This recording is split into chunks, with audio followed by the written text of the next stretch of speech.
అంటే మేము కూడా హ్యాపీగా ఉంటాం. ఎందుకు హ్యాపీగా ఉంటారంటే రాజకీయంగా మీరు గుర్తుపెట్టుకోవాల్సింది, అనవసరంగా రాజకీయంగా కానీ పోలీసులు కానీ లేనిపోని ఫిక్షన్ వస్తే అన్హ్యాపీనెస్ వస్తారు. ఆ ఫిక్షన్ రాకూడదు, కోఆర్డినేషన్ చేసుకోవాలి ఎక్కడెక్కడ. ఇప్పుడు ఇక్కడ ప్రాబ్లం అనే జిల్లాలో ప్రాబ్లం సృష్టించుకోవడం ఎందుకండి? ప్రాబ్లం ఉంటే I can understand. One of the most peaceful district అంటే మనుషులు మేనేజ్ చేయడం. నేను అది కూడా వర్కౌట్ చేయాలి. నేనేంటంటే పనుల మీద తిరుగుతున్నా. ఇక్కడ మనుషులు మేనేజ్ చేయడం కూడా పెద్ద సమస్య. 40 సంవత్సరాలు నా రాజకీయ జీవితం నేను చూస్తున్నాను. వీళ్ళందరినీ కూడా మనుషులు మేనేజ్ చేయడం, ఎవరెవరికి ఏం చేయాలో చెప్పడం, అవసరమైతే సమస్యలు అంటే పరిష్కారం చేయడం, సమస్యలు లేకుండా సమస్యలు పంపించుకుంటూ వాళ్ళందరూ గట్టిగా చెప్పడం, ఇది కూడా సమస్య. సమస్య లేకపోతే సమస్య తెచ్చుకోవడం కూడా పెద్ద సమస్య. ఇప్పుడు వచ్చిన ఎస్పీలు కొత్తగా వచ్చి ఉంటారు, వీళ్ళు ఎమ్మెల్యేలు కొత్త కావచ్చు, వీళ్ళు కొత్తగా ఉన్నారు, ఇద్దరికే తెలియకపోవచ్చు.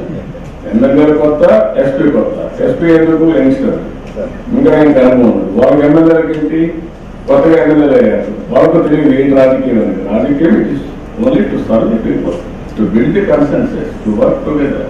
అదేవిధంగా ఎక్కడో ఆయన కూడా చెప్పాను, ఏంటంటే ఆయన వీళ్ళు కూడా ఏమంటానంటే ఎక్కడ ఫ్యాక్షన్స్ ఉండే జిల్లాలో పోలీసు సపోర్ట్ కావాలి. అసలు ఏమేంటంటే పోలీసు సపోర్ట్. నేను ఒక మాట ఎప్పుడు చెప్పాను, బెస్ట్ డిస్ట్రిక్ట్ అంటే పోలీసులు తక్కువ ఉండేది బెస్ట్ డిస్ట్రిక్ట్, ఎవరో కోర్టులు పోకుంటే బెస్ట్ డిస్ట్రిక్ట్. నాకు ఒప్పోలు ఎప్పుడు చెప్పాను, పోలీసులు వద్దు, పోలీస్ స్టేషన్లు వద్దు, లేకుంటే ఇది కూడా వద్దని, కోర్టు కూడా వద్దని. ఇప్పుడు డబ్బులు వస్తా ఉంటే ఈ ట్రాన్స్ఫర్మేషన్ లో మనుషులు కోర్టు మారుతుంది, సమస్యలు పెంచుకుంటారు. ఏది కరెంట్ ఉంది, నీళ్లు ఉంది, గ్యాస్ ఉంది, టాయిలెట్స్ ఉంది, రోడ్లు బాగుంది, వెల్ఫేర్ ఇచ్చి హెల్త్ బాగుంది, ఏంటి మీ ప్రాబ్లం నాకు అర్థం కాదు. వైలెన్స్ ని ఎప్పుడు సపోర్ట్ చేయాలి. దురదృష్టం 2 సంఘటనలు చాలా తీవ్రంగా గ్రహిస్తున్నా.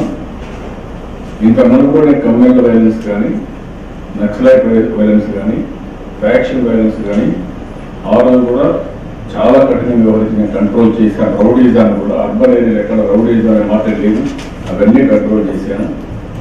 ఇటీవల కూడా పెద్దగా రాలేదు. అంత ముందు అయితే కాంగ్రెస్ పార్టీ ఆఫీసులో చాలా దుర్మార్గంగా చేశారు. నా పనంతా మా పార్టీ ఆఫీసులో ఉంటే మనిషిని చంపేశారు.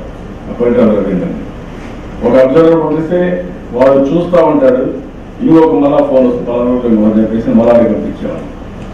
ఆ రోజు పోలీసులు అడ్డం పెట్టుకుని కూడా చేశారు, చాలా దుర్మార్గంగా చేశారు.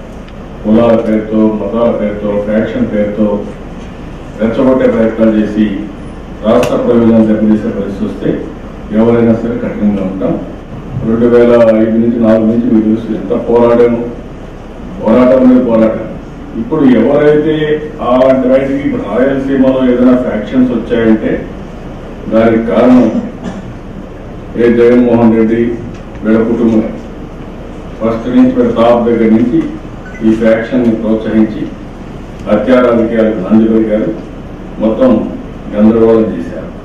తెలుగుదేశం ఒంటిని ఈవెన్ ఎన్టీఆర్ కూడా సఫర్ అయ్యారు.